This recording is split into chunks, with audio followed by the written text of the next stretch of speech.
Euh, alors, bonjour tout le monde. Comment on appelle là? Je vais essayer d'aller voir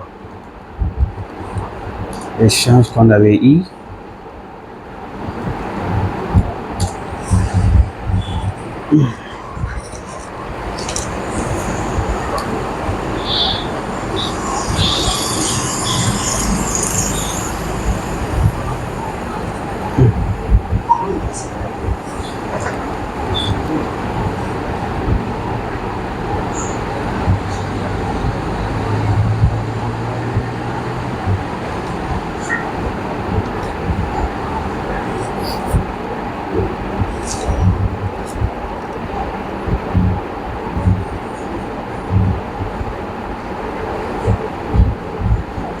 Voilà. Voilà, je remercie comment on appelle, tous les anciens camarades, amis, frères et sœurs et même d'enseignants qui sont présents ici sur les forums libres des sortants des sciences de l'éducation. Franchement, j'ai été ajouté sur le groupe par le biais de Suleiman Diallo, qui fut notre responsable de classe. C'est Ibrahim Haïdara, je suis de la promotion 2011-2015, ou si on veut 2012-2016. Je suis diplômé de maîtrise en sciences de l'éducation. Donc, j'ai été vraiment ravi. Et je le suis d'ailleurs de me compter parmi vous au sein du groupe. Mes remerciements vont à l'endroit de tout le monde et en particulier ceux-là qui animent le groupe. J'ai pu voir Imalas, et puis Abdul Thomas, Sankara surtout, et Diallo Bey, et puis M. Suleiman Diallo lui-même, et notre éminent professeur Idrissa Soiba. Aussi, les autres personnes, même s'ils se feront pas entendre à travers le groupe, surtout nos sœurs. Je sais que la plupart d'entre elles sont déjà femmes au foyer, donc vous allez peut-être vous demander, peut-être j'aimerais apporter des lumières sur moi, donc c'est pour cela que je me suis donné cette peine-là, de visionner même ma voix ou à travers les quelques interventions que je vais faire pour pouvoir vous les forwarder ensuite sur le groupe. Et non, sinon que j'ai été ajouté sur le groupe, ça fait plus d'un mois, mais je ne me suis pas fait entendre. Mais je crois ce matin, après avoir écouté l'intervention des uns et des autres sur le groupe, surtout M. Abdul Thomas et Imalas, bien qu'ils ne se sont pas compris sur certains éléments, et je trouve que leurs interventions ont été plus que pertinentes. Et je me suis donné cette peine-là d'enregistrer ma voix et même les filmer pour que ça puisse galvaniser plus d'un sur le groupe. Avant de commencer, je vais faire une petite anecdote. Mais avant cela, je lance cette chose-là pour la réflexion de tout un chacun. En fait, les sciences de l'éducation, comme son nom l'indique, ça a à la fois un terme en fourre-tout, à la fois c'est assez, concis, c'est assez distinct. Et comme on est dans un environnement où la plupart des gens ne sont pas avertis, ceux qui sont les pseudo-intellectuels ou bien qui sont diplômés, peu importe le niveau, ne font pas de la recherche. Ceux qui le sont, qui sont avertis, qui sont également des intellectuels, ont développé ce que j'appelle l'esprit individualiste. C'est-à-dire, c'est vrai, on essaie de chercher pour soi ce qui importe individuellement, mais ça se convoite en fait à travers un collectif. C'est-à-dire l'esprit individuel, c'est ce qui forme le collectif. C'est un peu la différence entre nous, chez nous, dans les pays africains et peut-être les autres pays du tiers-monde, notamment les occidentaux. Ils savent que ce que je suis en train de convoiter, c'est-à-dire mon bonheur à moi, ne peut être acquis qu'à travers celle du collectif. C'est au sein du collectif que je peux gagner. Soit et seule personne ne peut réussir. Pourquoi je l'ai dit? Je n'aime pas donner des noms, mais parmi nous-mêmes, quelqu'un l'a évoqué, peut-être Thomas ou je ne sais pas, Diallo Dialloubé, il avait dit dans son intervention, ce que j'ai beaucoup aimé, quand on dit on nous barre la route, je n'aime pas qu'on emploie le mot on. Il faut vraiment avoir le courage d'indexer. On commence d'abord, moi j'écarterai, la seule personne que je vais écarter, ça serait le professeur Seydou Seiba. Sur tous les autres professeurs, après avoir fait des études, des spécialités dans le domaine des sciences de l'éducation, après avoir fait d'abord la promotion de cette filière-là, je crois que c'est fait suivant les besoins. Même si on a tenté d'explorer, si ça n'a pas abouti, ce n'est pas parce qu'il n'y a pas les besoins, on a constaté que l'environnement ne s'y prête pas. C'est qu'ils ont trouvé leur compte. Individuellement, certains ont pu devenir des professeurs, des recteurs, des DR, j'en passe. Et on continue d'utiliser cette jeunesse-là, ces jeunes diplômés qui sont ignorants, qui à peine venaient d'obtenir leur diplôme, qui vivent dans un environnement vide d'essence, qui est en diagonale du vide. On les forme, on essaie de profiter de cette jeunesse-là pour pouvoir, comment dirais-je, avoir sur soi son compte. C'est ce qui détruit nos pays. Donc on commence d'abord par nos professeurs, nos universitaires, avant d'arriver aux politiques. Les politiques, certains sont ignorants en fait sur la question. Pas mal de gens ne savent même pas les sciences de l'éducation, à quoi ça rime. Les sciences de l'éducation est composé de deux concepts, de deux mots. Les sciences d'abord, comme son nom le dit, les sciences, tout le monde le sait, c'est les sciences au pluriel. L'éducation, c'est pas l'école. L'éducation, c'est l'éducation. Donc nous qui sommes allés, comment dirais-je, qui sont sortant des sciences de l'éducation, le mot éducation a tout son sens. Le mot éducation, c'est vraiment, comment dirais-je, c'est un tout en fait. Tout le monde le sait. Donc je renvoie chacun à son niveau de réfléchir un peu. Sciences de l'éducation, la finalité de la formation même de cette filière-là se trouve déjà dans l'appellation même de la filière. Donc à ce niveau, si c'est compris chez tout le monde, le débat est clos en fait. Ce qu'on peut faire, c'est essayer de dire, on sait que c'est une filière qui a été importée. Donc là où ça a été importé, est-ce que lorsqu'on l'implanté ici, est-ce que ça a allé avec les réalités du moment? Ou bien est-ce que des prédispositions ont été prises avant que cette filière ne soit, comment dirais-je, implantée? Ça part d'un processus, tout le monde le sait. Il faut faire la phase expérimentale. Si ça réussit, il faut aller à la sensibilisation. Il faut essayer d'intégrer, de faire la promotion de cette filière.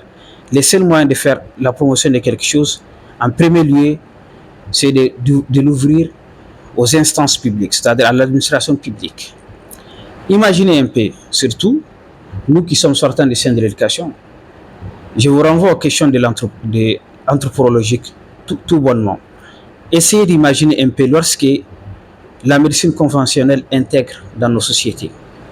C'est-à-dire lorsque les premiers diplômés de médecine ont été formés, après avoir été formés chez les Occidentaux, parce qu'ils n'ont pas été formés ici, on le sait, on n'avait pas ces universités-là. Quand ils sont venus au Mali, imaginez seulement si la fonction publique n'avait pas été ouverte à ces gens-là. Vous pensez qu'un Africain va accepter de se donner à une personne qu'il ignore, qu'il ne connaît même pas, qui n'est même pas de sa communauté, lorsqu'il lui dire que bon, tu es malade, tu souffres de ça, vous ne dormez pas ensemble, vous ne vous êtes jamais rencontrés avant, qu'ils vous disent qu'en fait, vous souffrez de telle maladie. et on ne vous reconnaît pas au sein de la communauté que vous êtes un fétiche ou bien c'est-à-dire d'une connaissance traditionnelle quelconque qui est connue et répertoriée au sein du terroir. Mais vous venez de nulle part, on vous dit, vous venez vous adresser à la personne, vous lui dites que vous souffrez de telle maladie et moi j'ai la remède pour vous. Mais ça ne passe pas. Impossible. Mais on a fait la promotion de ces besoins comment on appelle, de soigner les gens quand ils tombent malades à travers ce qu'on appelle la médecine conventionnelle par l'accession à la fonction publique. Petit à petit, les gens accèdent à la fonction, on les envoie, on voit qu'ils traitent les gens parce que là-bas, surtout qu'au début, il y a aussi une phase de sensibilisation, pousser les gens à aller se vacciner, à aller se soigner. Si vous êtes victime, même maintenant ça continue. Il y en a pas pour pas mal de maladies. Les gens sont ignorants, ils négligent ou bien soit ils pensent que ce sont les traditionnels qui peuvent les soigner. Vous voyez là, la conclusion chacun peut les tirer pour ne pas surcharger la vidéo. Ça c'était un aspect.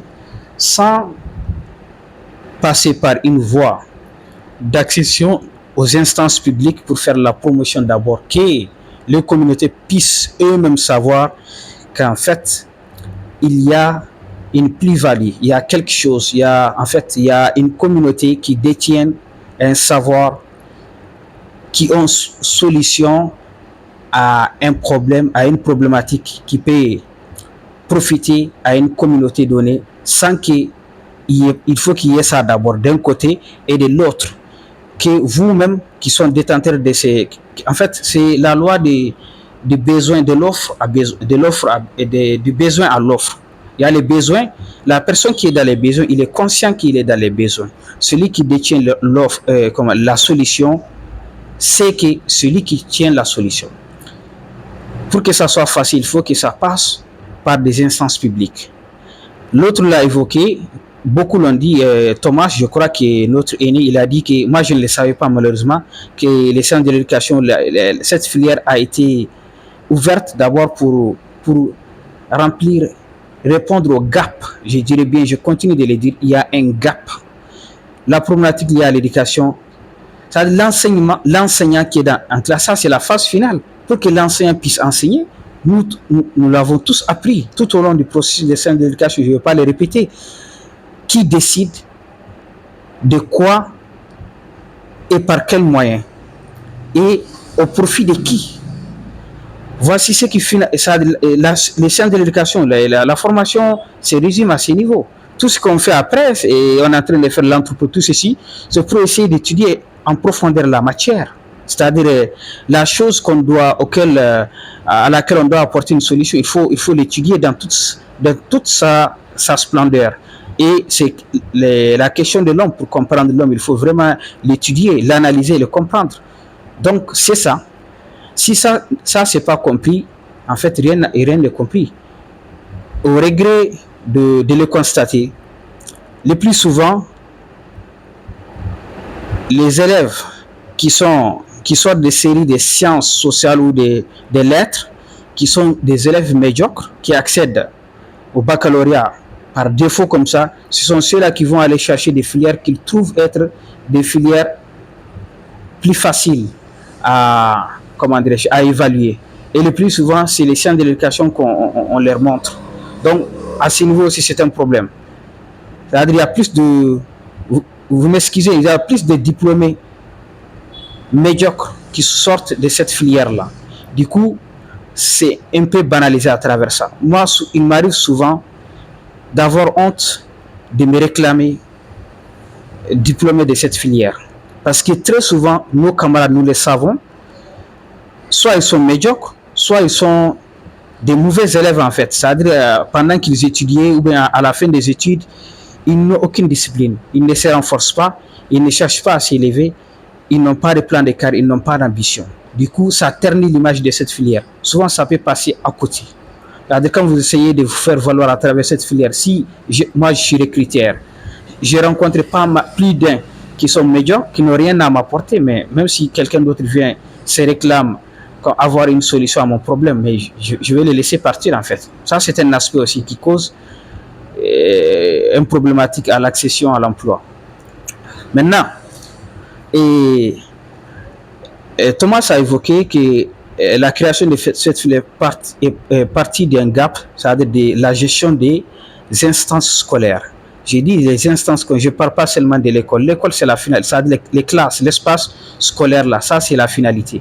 Depuis au moment où il faut penser l'éducation à ce niveau-là, les diplômes de sciences de l'éducation ont leur rôle à jouer. L'autre a parlé de la dame là qui est partie en stage là au Cap. Les sortants des diplômes de sciences sont censés devenir même des DCAP. Ils maîtrisent ces catégories A, non? Est-ce qu'un DCAP, accéder à un poste d'un DCAP, on a besoin d'aller plus que les statuts de catégorie A, ou même les DAE, ou même tout ce qui va avec. Je vais aller au-delà. Et les administrations scolaires, ça c'est les minimums. Hein. On a essayé de faire la comparaison entre les... Ça encore, je suis désolé, hein, bien que je vais essayer de le prendre dans son contexte pour le comprendre. Comment est-ce qu'on peut comparer un diplômé des IFM, bien que certains ont jusqu'à une maîtrise ancienne de l'éducation pour aller faire les IFM. Vous l'avez appris, le processus d'acquisition de la connaissance. Quand on a les prédispositions pour aller apprendre quelque chose, lorsqu'on sort de celle-ci, c'est pas la chose, c'est pas les systèmes de celle-ci même qui sont très efficaces en fait. Quand on a un diplôme de maîtrise dans un domaine quelconque, après on retourne faire une formation de niveau secondaire dans les écoles des IFM, mais on peut en sortir qu'encore plus renforcé. C'est pas parce que tu es sorti des IFM que l'IFM est fort à ce niveau-là. C'est toi-même qui as des prédispositions nécessaires. Là, tu sors avec les IFM renforcés. Le diplôme de sciences de l'éducation, si la chose se fait normalement, en fait, on est censé intervenir là-bas comme formateur des élèves des IFM. Comment est-ce que vous allez émettre la comparaison entre un diplôme des IFM et un diplôme de sciences de l'éducation? Je suis désolé. Il y a un élément que tout le monde a minimisé ou bien certains l'ont oublié. Les contrats didactiques. En deuxième année, quand on fait les didactiques, les contrats didactiques en triangle, les savoir enseigner. Pour rallier à la cause des Himalayas, un diplôme de sciences de l'éducation, si tu vois quelqu'un qui accède à l'emploi de l'enseignement, c'est-à-dire d'enseigner une matière qui ne répond pas aux règles définies, tu dois être le premier à le combattre. Parce que on a dit, selon le système éducatif malien, quand on a un diplôme supérieur, c'est-à-dire Bac plus 4, on est en droit d'intervenir à l'enseignement secondaire, soit lycée ou technique, peu importe. Maintenant, pour intervenir, il faut qu'on ait ce qu'on appelle le contenu matière.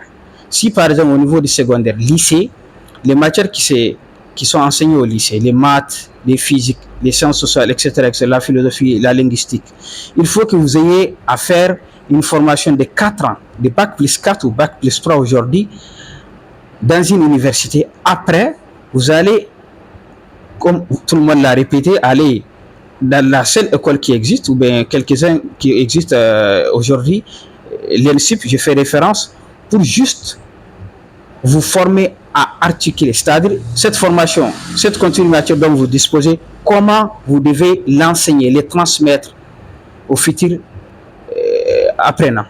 C'est ça le contrat didactique. Donc, sans ça, on ne peut pas intervenir, on n'est pas en droit d'intervenir. Donc, les diplômés des sciences de l'éducation n'ont pas de contenu matière pour intervenir, en tout cas, selon le système éducatif malien actuel, dans aucun des enseignements de niveau secondaire.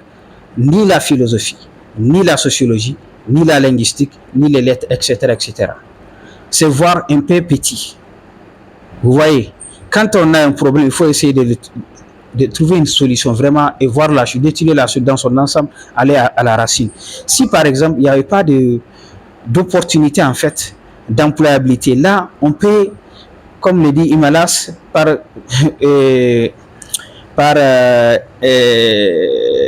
instinct de survie, on peut essayer de faire cet enseignement par défaut. Moi, je ne suis pas contre.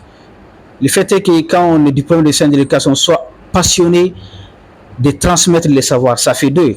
Avoir envie de transmettre les savoirs ou de devenir conférencier ou bien former des gens dans un domaine quelconque est différent. Tout universitaire d'ailleurs doit s'y atteler pour aider les gens dans les besoins, les édifier, les former.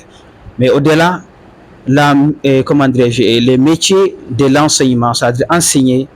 Un diplômé de centre d'éducation n'est nullement en droit d'enseigner. C'est lui-même qui doit recadrer celui-là qui essaie d'enseigner par défaut pour l'instinct de survie, pour gagner juste sa vie. On n'a pas de contenu matière.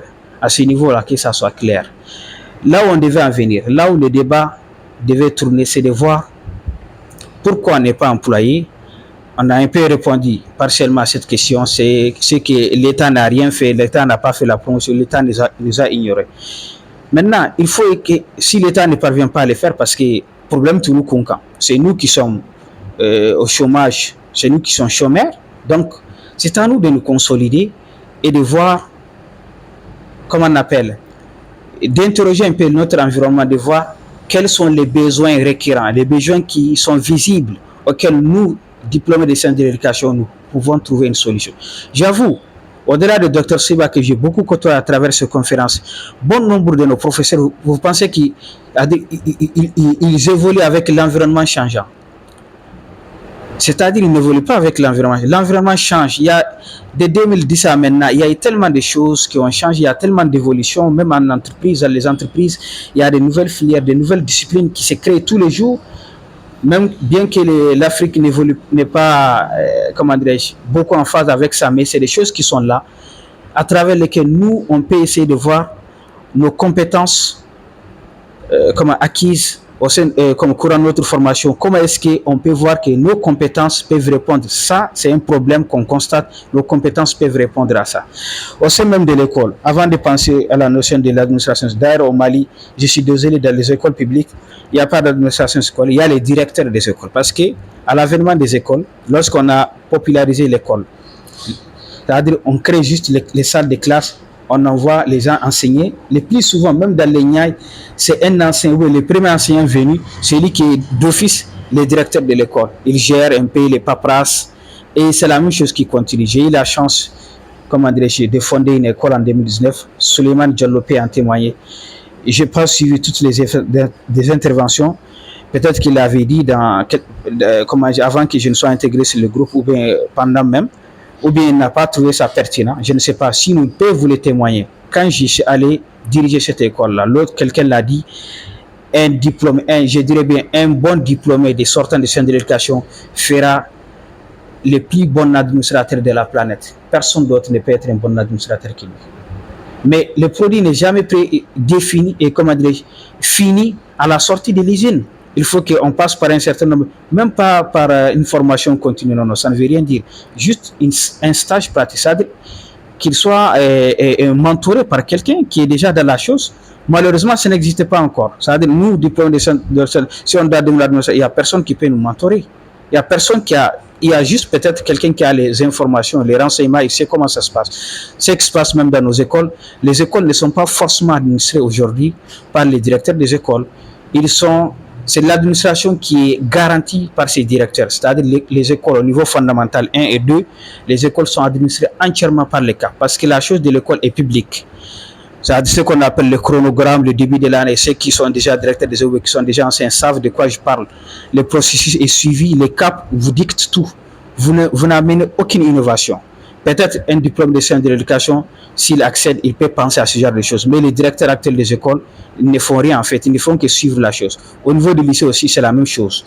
Ils suivent seulement les présences, les cahiers de notes, en ceux qui sont un peu dans des écoles privées peuvent intégrer certaines disciplines qui sont au-delà de ce que les curriculums officiels nous proposent. Donc, je ne vais pas m'attarder à ce niveau pour dire que même dans nos écoles publiques, vous voyez, les bureaux, il y a une grande cour, mais le bureau, ce n'est qu'une seule pièce où le directeur est assis.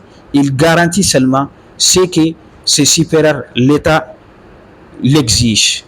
Il est là, il fait office d'un gardien pour voir si les anciens sont là. Mais concrètement, c'est-à-dire, ces mécanismes-là n'est pas assuré. Vous voyez, même pas aller loin, il faut aller en Côte d'Ivoire. Au sein de l'administration, ce n'est pas seulement un censeur ou un directeur d'école qu'on a. On a d'autres agents. On a les CPE, les conseillers d'orientation. On a pas mal de gens qui sont dans les administrations. Même les diplômés de sciences peuvent faire office de CPE, de conseillers en orientation scolaire. L'autre jour, pour ceux-là qui sont à Bamako, qui sont figés sur, qui sont sur les réseaux sociaux. Il y a une fille qui s'est suicidée ici à Doumanzana. Elle est montée sur le toit pour sauter en bas et puis elle s'est suicidée. Après, on est tombé sur une lettre. Bref, tout le monde est au courant de cette histoire. Imaginez, dans l'administration, ça veut dire que l'administration scolaire n'est pas compétente. Une élève de classe terminale, en général, elles savent s'exprimer. Quand je dis s'exprimer, c'est-à-dire quand elle vit quelque chose, elle peut. C'est-à-dire si on est un bon enseignant, une administration compétente qui a ses personnels qu'il faut, parce que l'école c'est une usine en fait. Donc on peut détecter chez cette fille-là très tôt les signes annonciateurs. Elle a même eu le temps de rédiger une lettre. On disait aussi que c'est une bonne élève. Elle était assidue et elle faisait la filière des sciences exactes, je crois. Pour dire que même à ce niveau, dans les organisations scolaires, on peut avoir des diplômes de sciences de l'éducation. Au-delà même de devenir directeur d'école, en fait. Il y a beaucoup de petits, des petits besoins qui sont là qu'on peut, qu'on peut soulever et on peut affecter quelques diplômés de sciences de l'éducation. La chose va très loin. Imalas, je ne sais pas si tu te rappelles, l'année surpassée à Tombouctou, on s'est vu lors de votre retraite annuelle, NRC. Imalas, il travaille à NRC, Conseil norvégien pour les réfugiés. C'est une ONG qui est l'un des leaders mondiaux dans le domaine de l'éducation. Mais parlant de l'éducation, dans les jargons de l'action humanitaire, ça ne veut pas de l'éducation comme on le connaît, quoi. Pour ceux-là qui ont la chance de travailler dans les ONG. C'est un peu différent, c'est juste le concept qu'on a pris symboliquement, mais ça se passe de toute autre manière. En tout cas, il travaille là-bas, comme il l'a dit, il est officier de protection, je crois. Très compétent en la matière. Mais quand il m'a vu, lors de leur retraite, il m'a vu dans une cour, dans la cour de l'hôtel Colombe. Tu m'as vu là-bas. Les premiers réflexes qui étaient, tu m'avais demandé si je suis enseignant ici. Je t'avais répondu en disant enseignant où. Tu as dit dans cette école. Mais tu m'avais trouvé dans un hôtel. Mais bien sûr, l'hôtel contigue à une école fondamentale qui abrite également le lycée Garba Meiga. C'est vrai, l'école et l'hôtel appartiennent à la même personne et j'aurais appris plus tard aussi que ce sont peut-être quelques anciens de l'école qui sont logés là-bas, mais vous savez qu'il y a des bureaux aussi, il y a aussi des gens qui louent des appartements, c'est un hôtel. Mais pourquoi vous avez eu les premiers réflexes en me demandant si je suis enseignant là-bas? Si c'était une école public, c'est-à-dire fondamental public ou bien les lycées publics de Tombouctou, je comprendrais parce que beaucoup de diplômés de sciences de l'éducation essaient de saisir cette opportunité en alternance, c'est-à-dire de passer par la fonction publique en devenant enseignant. Je comprends, pour la survie. Maintenant, pour une école privée, je ne suis même pas de la région, vous avez pensé que comme ça, je suis enseignant de l'école. Parce que nous-mêmes, dans nos conscients, parce que les gens par ignorance, quand ils ont entendu dans notre filière, le nom de notre filière, sciences de l'éducation, on entend l'éducation. Parce que la seule fois où les citoyens lambda entendent prononcer le nom éducation, ça fait référence à l'école, à la classe et à l'enseignant avec ses secrets. Donc, les diplômes de sciences de l'éducation aussi, on est un peu comment dirais-je, construit à penser comme ça. Un jour, notre professeur en 4e année, elle a comment dirais-je, projet d'établissement scolaire. Il nous forme lors d'un cours, je n'ai jamais oublié ça. Est-ce que c'est pas Bamba, quelque chose comme ça? Il a dit, et vous êtes des futurs encadreurs, des futurs enseignants. Je suis dosé, il avait dit ça ce jour-là. Suleiman Diallo était en classe. Nous ne sommes pas des futurs enseignants, tout le monde le sait. On peut faire l'enseignant des substituts, encadrer, de faire les trucs, mais nous ne sommes pas des futurs enseignants. Mais lui-même, il a dit ça. Donc, depuis à l'université, on se construit dans nos têtes. Moi, au sein de ma famille, j'ai beau expliquer, j'ai beau essayer, ça fait 10e fois. Dans l'environnement, partout, j'explique que nous ne sommes pas des enseignants. On me dit que non, je n'aime pas aller enseigner parce que, voilà, dans l'enseignement, il n'y a pas d'argent. Or, ce n'est pas ça. Je veux être honnête et être en phase avec la chose. Ce que nous avons appris à combattre, c'est-à-dire à ce que l'éducation soit faite de meilleure manière. On sait que l'éducation, la réussite de l'éducation est à la base de tout. C'est l'éducation, c'est l'école qui produit et comment on appelle là, les capitales humains de qualité. Donc du coup, il ne faut pas le faire juste pour le faire. Donc, Imelas, tu m'as dit ça. Ça m'a un peu frustré. À la fois, j'ai un peu compris aussi. Surtout que vous avez connaissance que j'avais travaillé après mes études, j'avais eu la chance de travailler comme toi à l'époque dans les ONG, dans les organes. Et vous savez aussi que le plus souvent, quand on tombe sur une connaissance en région, surtout quelqu'un qui a des diplômes à l'université, le plus souvent c'est lié comme à un contrat avec les ONG, surtout si la personne n'est pas de la région. Vous l'avez dit dans vos trucs qu'il y a beaucoup de diplômes de sciences de l'éducation. Je ne vous fais pas le procès, c'est pour vous juste vous dire que ce que vous-même vous êtes en train de dire dans les trucs quelque part, moi et vous et d'autres personnes quelque part sont un peu victimes de ça. Mais il y a les éveils de conscience. Docteur Seiba en a. Docteur Seiba, excusez.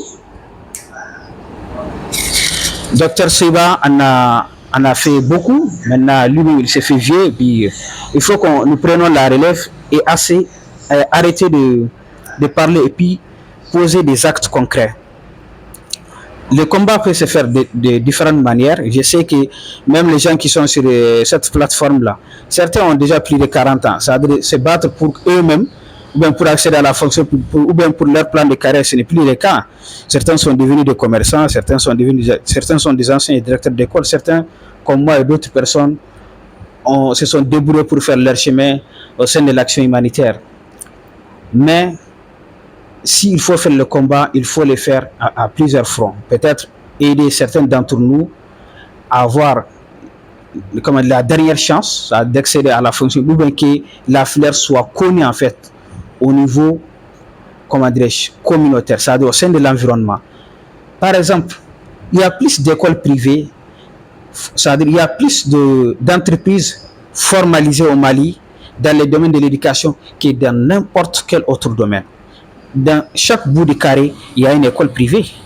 Imaginez ces écoles privées-là, que nous battons pour faire la promotion, tout comme l'État a exigé qu'avant, peut-être quelqu'un me dit que cette loi n'est plus en vigueur, avant, toute personne souhaitant ouvrir une pharmacie, tant que tu n'as pas un diplôme de pharmacie, tu ne peux pas ouvrir une pharmacie. Tant que tu n'as pas fait un certain nombre d'études dans le domaine des laboratoires, c'est-à-dire de la biologie médicale, tu ne peux pas ouvrir des laboratoires. On va me dire que non, ça concerne l'homme, c'est plus sensible. Mais quelqu'un aussi qui va former, qui va veiller à ce que l'enfant soit formé pour devenir un homme, l'homme idéal de demain, c'est-à-dire un homme exceptionnel de demain. Imaginez si vous le confiez à la mauvaise personne, qui n'a pas les compétences nécessaires, ça revient au même. Si on fait la promotion en disant que tous les diplômés, c'est-à-dire toutes les écoles privées, je dirais bien, en commençant d'abord, ne recrutent que des directeurs d'école, que des diplômés de sciences de l'éducation. On fasse que les CAP et les académies à travers le ministère s'allient à cette cause. Ils passent d'école à école, qu'ils disent qu'ils demandent des documents. Tant que vous n'êtes pas diplômé de sciences de l'éducation, vous ne pouvez pas gérer une école. Vous ne pouvez pas être administrateur d'école privée. Maintenant, si l'école, le promoteur de l'école, c'est lui qui doit veiller à avoir la personne qui a les qualifications. Quelqu'un l'a dit, on peut être formé dans les IFM, dans les INSUP, mais on ne fera pas un bon enseignant.